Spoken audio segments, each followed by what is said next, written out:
रूस और यूक्रेन के बीच जंग को 9 महीने से ज्यादा हो चुके हैं, लेकिन ये जंग है कि खत्म होने का नाम नहीं ले रही। इन सब के बीच अब सबकी निगाहें भारत की तरफ टिक गई हैं।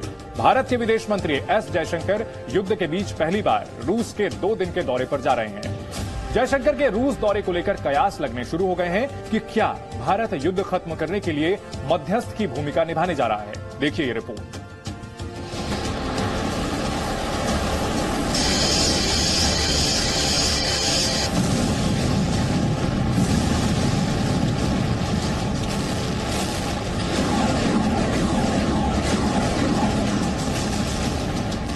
मैं जानता हूं कि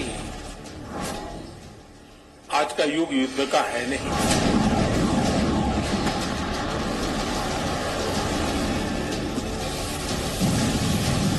क्या रूस यूक्रेन जंग खत्म कराएगा भारत?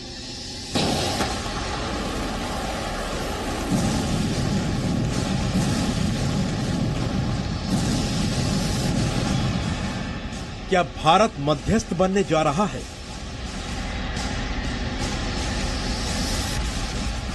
ये सवाल इसलिए क्योंकि रूस और यूक्रेन के बीच चल रही जंग के बीच पहली बार भारत के विदेश मंत्री एस जयशंकर रूस जा रहे हैं। आखिर क्यों युद्ध के बीच मोदी के चाणक्य रूस जा रहे हैं?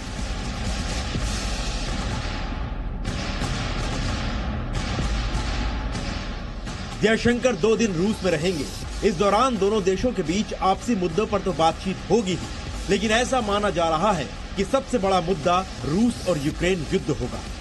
जयशंकर राष्ट्रपति पुतिन से मिलेंगे या नहीं, लेकिन रूस के विदेश मंत्री सरगेई लावरोव और डिप्टी प्राइम मिनिस्टर डेनिस मंटरोव के साथ द्विपक्षीय बैठक तय है। करीब 2 महीने पहले समरकंद में प्रधानमंत्री मोदी ने रूस के राष्ट्रपति व्लादिमीर पुतिन से बिना लाग लपेट के साफ लफ्जों में कहा था कि ये दौर जंग का नहीं है। एक्सेलेंसी, मैं जानता हूं कि आज का युग युद्ध का है नहीं, और हमने फोन पर भी कई बार आपसे इस विषय में बात की है कि डेमोक्रेसी और डिप्लोमेसी और डायलॉग, ये सारी बातें ऐसी हैं कि जो दुनिया को एक स्पर्श करती है। आने वाले दिनों में शांति के रास्ते पर हम कैसे बढ़ सके, उसके विषय में जरूर आज हमें चर्चा करने का मौका मिलेगा। मोदी ने जिस अंदाज में पुतिन को नसीहत दी थी, उससे पूरी दुनिया में संदेश गया कि भले ही भारत रूस की आलोचना नहीं कर रहा है, लेकिन रूस को समझाने की असली ताकत उसी के पास है। तो सवाल उठता है कि क्या प्रधानमंत्री मोदी का यही संदेश लेकर विदेश मंत्री जयशंकर रूस जा रहे हैं? जयशंकर कई मौकों पर रूस से युद्ध खत्म करने की बात कर चुके हैं। As Prime Minister Narendra Modi has emphasized, this cannot be an era of war. Once again, let me emphasize, Madam President, that the need of the hour is to end this conflict in Ukraine and return to the negotiating table. आपको ये समझना चाहिए कि क्यों रूस Ukraine युद्ध को खत्म करने के लिए भारत मध्यस्थ बन सकता है। इस वक्त भारत अंतर्राष्ट्रीय स्तर पर मजबूत स्थिति में है। रूस भारत को सबसे पुराना और सच्चा दोस्त मानता है। पुतिन 1 हफ्ते में 2 बार भारत की खुलकर तारीफ कर चुके हैं।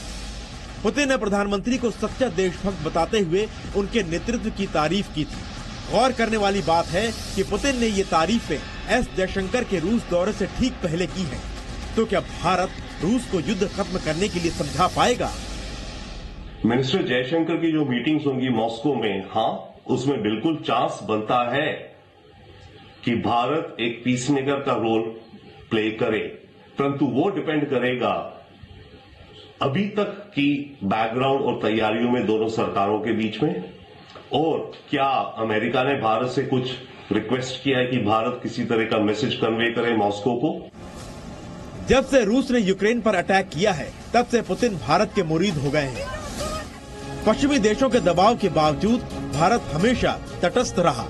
यहाँ तक कि रूस से सस्ता तेल खरीदने को लेकर भी अमेरिका और यूरोपीय देशों के दबाव में नहीं आया। इस मुद्दे पर विदेश मंत्री जयशंकर यूरोपीय देशों को आईना भी दिखा चुके हैं। Somewhere Europe has to grow out of the mindset that Europe's problems are the world's problems, but the world's problems are not Europe's problems. That if it is you, it's yours. If it is me, it's ours. प्रधानमंत्री मोदी के विदेश नीति के चाणक्य कहे जाने वाले जयशंकर की कूटनीति का पूरा दुनिया लोहा मान चुकी है। यहाँ तक कि पड़ोसी मुल्क पाकिस्तान के पूर्व प्रधानमंत्री इमरान खान भी जयशंकर की जमकर तारीफ कर चुके हैं।